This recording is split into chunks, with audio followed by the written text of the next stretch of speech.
What's a heart full of mind if we're supposed to be getting rid of our mind? A mind full of heart. Oh, a mind full of heart? Yeah, I said it. It's a mind full of heart. I don't think we're trying to get out of our minds.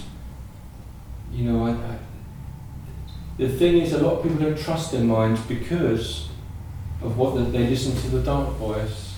Yeah. And they feel themselves very anxious. So they don't trust their minds, but their minds are the most powerful thing that we have. And our mind is not in our body. It's got nothing to do with the brain. What's the mind?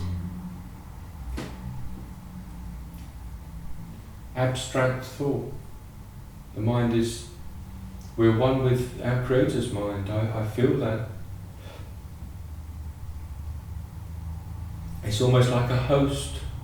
It's like a capacity to experience love or hatred. It's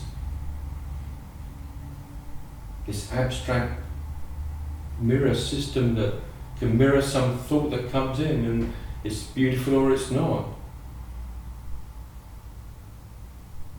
The lovely thing is we know which voice we listen to, who we're listening to interpret the world outside we see, because we feel pain or peace. We feel anxious or we feel calm. We're looking at the world with love or with fear. We're looking at it with wholeness, with oneness, or as separate bodies that we don't trust.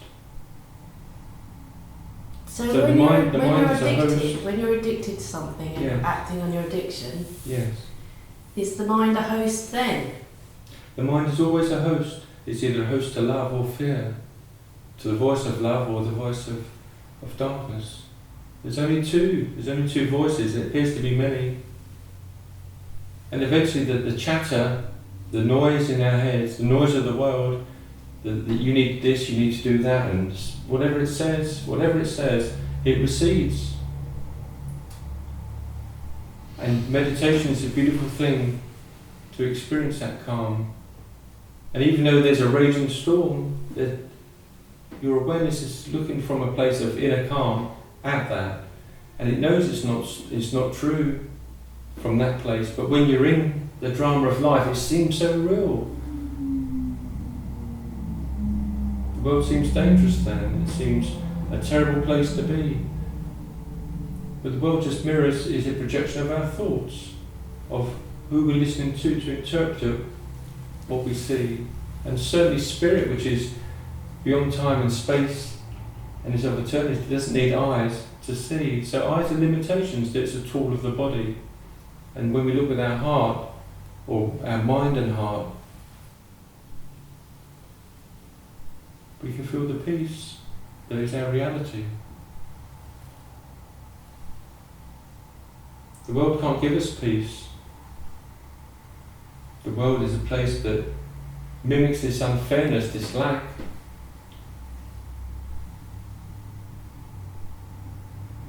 So for me, peace is a star outside the world. It's a star that I can navigate the world because I check, does this bring me peace?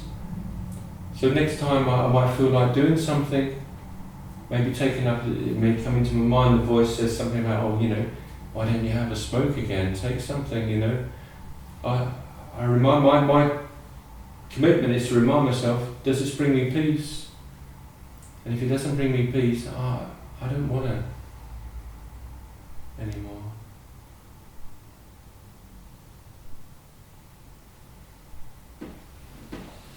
I really like meditating, and I'd like to do meditation every time we get together. Sounds good. Because that place of peacefulness is inside us. If we invest a lot of time, energy, focusing on the voice in the head that might be critical or whatever it is, and you start to believe it's the only thing around, it can be really painful. Just in this very painful place. And then an addiction is a way of dulling all that, trying to dull all that painfulness. And you feel like it's just you and this voice trapped in a room together for eternity. It's like, and it wants you to forget that there's any other way of doing things as well. So when you do meditation, it just brings my focus into another place and feels calm. A place like a platform. Then to allow a thought to emerge. Rather than the thought pulling you everywhere, all up and down the hill, and you're spending your time running around after your thoughts like they're dragging you around. Yes. But if I meditate like that, then the thought's not dragging me around. And I'm getting tired, really tired in my life of these thoughts just ruling my life.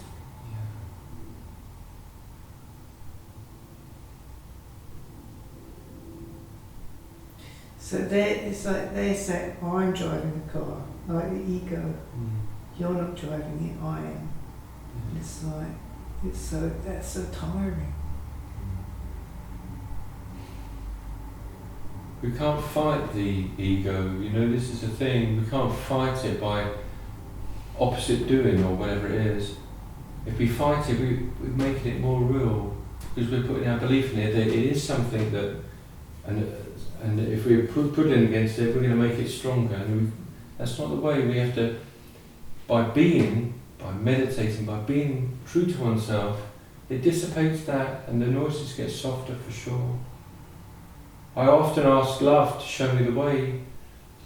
I say, love, show me how to look at this now. How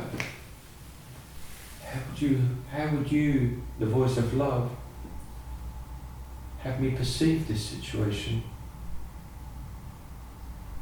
And I know that it's always important to forgive myself from anything I feel I've done in the past, because then I'm not in the moment when I'm thinking about that, when I'm judging something I've done.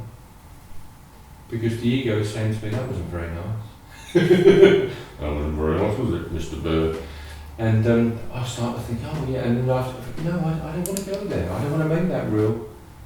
I'm here now, and here now I can ask light, love, to show me true perception with its light.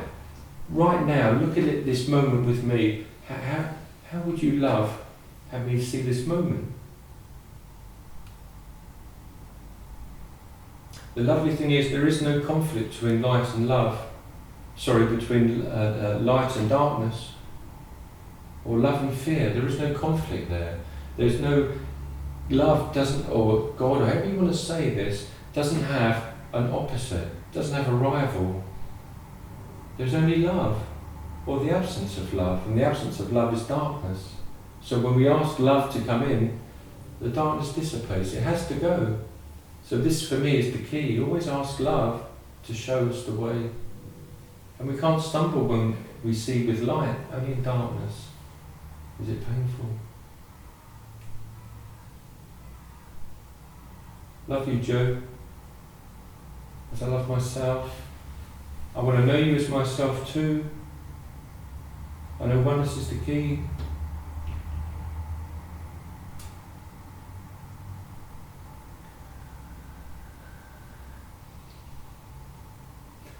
The little cat's warmed up the drum. Can I just tap it a little bit? I'm glad you mentioned that Scruffy's little, because he's quite self-conscious about that. This is an old Tibetan chain drum.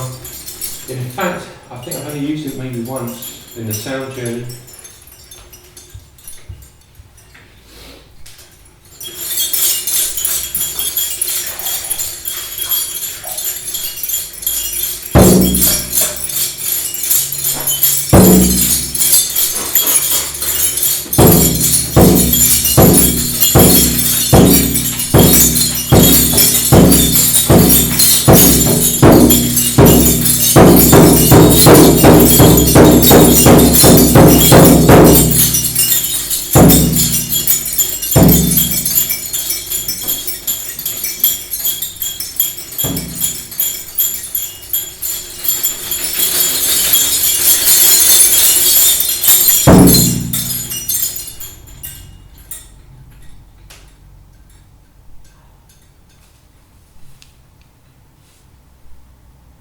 everything we share, we give to ourselves.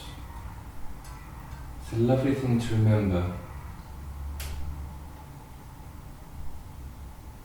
I pray to God that I remember it as much as I can throughout the day. Because for me it leads to beingness, that everything I share, every thought I share with everyone I meet, I'm giving to myself. I often wish people peace.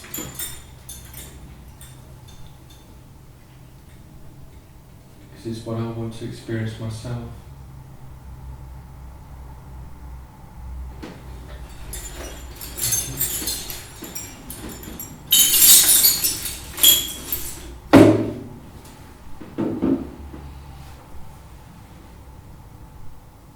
So another cup of tea. Yeah. Thank you.